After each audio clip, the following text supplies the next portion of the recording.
Okay, so let's just recap what we've done in this chapter. We've taken a look at the object types. So there's the basic object types here on the Insert menu. And we've discussed which ones are not available in the Standard Edition, such as the Web, Hotspot, Input, Listbox, and Plugin objects. Additionally, we've discussed the 3 ways to add concept. For example, adding a button from the icon here in the toolbar, from the Insert button area here of the menu, or by dragging and dropping it from either our desktop or from the gallery here. Okay, so we discussed the 3 ways to add concept. We discussed the gallery itself here, actually, and I'm just going to pin that.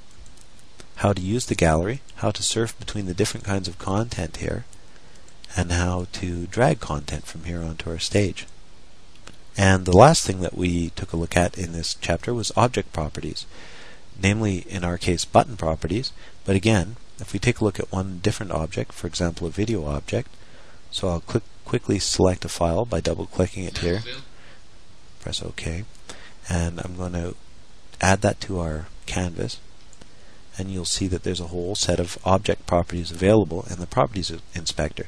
In the case, as you can see here, of a video object, we've got a different set of properties than the button object, such as looping, auto start, stage color, that's for matting in the case of scaling your video, the control panel, whether or not you would like to have one present, and if so, the different themes here. As you can see, we've got different themes built in, and you can actually create your own skins for your own video player themes and so forth.